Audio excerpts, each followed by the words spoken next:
Senate Bill 922.5, the bill that's a Trojan horse to ban all semi-automatic handguns. Let's go ahead and talk about it.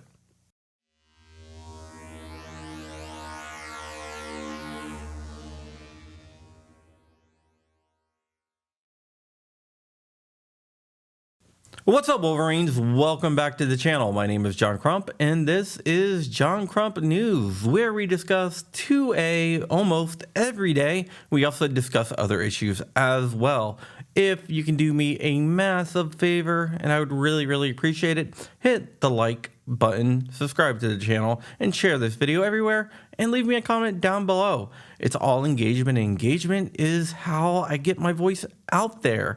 Today, we are going to be talking about New York, but before we do that, go ahead and check out Pro2A List. Just Google Pro2A List, where you can find the best deals and coupons on firearms and other accessories for your everyday needs. So let's go ahead and jump into today's story about New York and their Trojan horse bill to ban semi-automatic firearms. Senate Bill 922.5 was introduced by Zellner Myrie, who represents Central Brooklyn. Central Brooklyn consists of Flatbush and other areas around there. This bill would ban conversion devices that transform semi-automatic handguns into machine guns, basically the Glock switches. Recently, these have seen an uptick and showing up in inner cities like Chicago and in New York. They are sold on Chinese websites, and for some reason they are advertised as tooth fairy coins. So if you go on Alibaba or anything like that and you search the tooth fairy coins and you see something that's abnormally high priced, more than $1 or so, it might be a Glock switch, or it could be a SIG P320 fire control unit, which I have also seen as listed as tooth fairy coins, along with the super safety and a bunch of other things. I'm not sure why they list them as tooth fairy coins, but they do. All right, so it would ban these conversion devices, which are already banned by federal law. The NFA states that anything made after 1986 that converts a firearm into a machine gun is a machine gun itself and cannot be purchased. Basically, it's the Hughes Amendment. If it's before 1986, it has to be a registered machine gun before it can be transferred to the public. And none of these devices were made before 1986, so therefore they're all illegal under federal law. So you might be asking yourself, what is the big deal if these things are already banned under federal law? And you would be correct. If the federal law gets struck down as unconstitutional, which I 100% believe it is, the state laws that mirror the federal law would also be knocked down. But there is a second part to this bill, and this is why I say it is a Trojan horse. And that second part is that it would ban any firearm that these devices could be used on. Not only does Glock have Glock switches, but there's also switches for other types of semi-automatic firearms. Almost every semi-automatic handgun in the world can be converted to a machine gun by use of a device or the development of a device in case they're not already developed. It's not rocket science. So this bill is not intended to ban machine gun conversion devices, which the Democrats in New York claim that's the purpose of the bill. The bill's real purpose, according to me, because this is what I think, is to ban all semi-automatic handguns.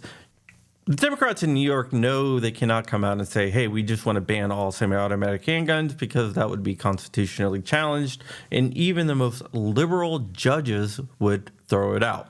So what they are doing is using the Glock switch as a red herring to be able to say, we're not banning all semi-automatic handguns, we're only banning semi-automatic handguns that can be converted into machine guns, which is all of them. But the general public is not going to know that, and it also gives the liberal judges out there a way to fine for the state, which is not good.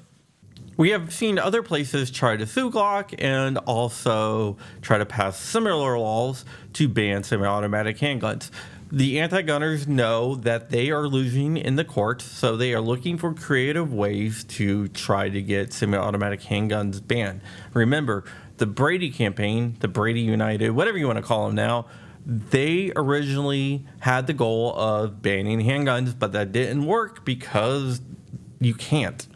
It's unconstitutional to ban handguns. So now they are looking for creative ways, and they are feeding these lawsuits and laws to anti-gun politicians across the country, whether it's in Chicago or whether it is in New York. And New York is very near and dear to my heart because I spend a lot of time in New York. I'm actually married to a New Yorker. We go up to Long Island several times a year, and we spend a lot of time there. What you have to realize is none of these lawsuits or anti-gun bills actually come from the politicians themselves. Where these come from is anti-gun special interest groups feeding these laws and feeding these lawsuits to anti-gun politicians and paying them a lot of money to actually file them. What they will do is they will make large campaign donations to these politicians in order to get favors. It's just the way politics works. Both sides actually do this, but in this case, it's the anti-gun groups that are doing it. That's why you are seeing these laws pop up around the country, and these lawsuits against companies like Glock pop up around the country, is because these are all being spoon-fed to these anti-gun politicians by anti-gun groups. Right now, the bill has been introduced, and it's in the Senate Code Committee where it will be reviewed, and if it passes committee, it will continue up the chain. There is a website in New York, and if you're from New York, this is very important, where you can say if you support the bill or you don't support the bill. And that actually does make a big difference. So what we need is for everyone in New York to go to this website, which is a government website, register and click that you do not support the bill. It might not matter to the anti-gun politicians that are on the Bloomberg teat, but it might matter to those that are on the fence of whether to vote for the bill or not. If they see an outpouring of people saying that they don't agree with it and they don't want the bill, there is a greater chance of them standing up to the anti-gun politicians and the anti-gun groups. It's all about votes. These people care about power. They don't actually care what's in the bill. They care about power. And if they think that they're going to get bounced if they vote a certain way, even if they want to vote a certain way, they will not vote that way because they want to hold on to power. There's a lot of narcissists in politics, and we have to exploit that. The other side's going to exploit that. So we have to exploit that as well. We have to say, if you vote against our God-given natural rights, we will bounce you and you will lose your job. We have to stand up for our rights, and we have to put the pressure on. So I'm going to link the bill down below, and there's that question on the page that I'm going to link. All you need to do is click that you don't support the bill if you're in New York, and that's all you really need to do. Hopefully we can beat this back because, like I said, I'm in New York a lot. Now, if you want to do a little extra step, you can contact your representatives and tell them definitely to vote against this bill, especially if they're on the Codes Committee.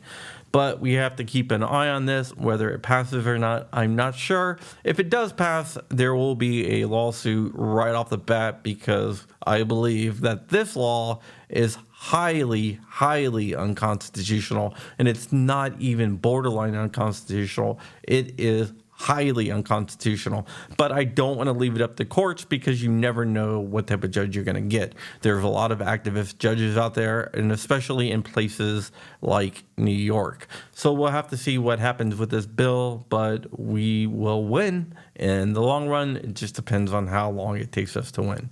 All right, guys, that is it. So stay ever vigilant, stay ever free, keeping the fight. I'm out of here. Wolverine's mother. Yeah, I'm not saying that anymore. See you guys later. Bye.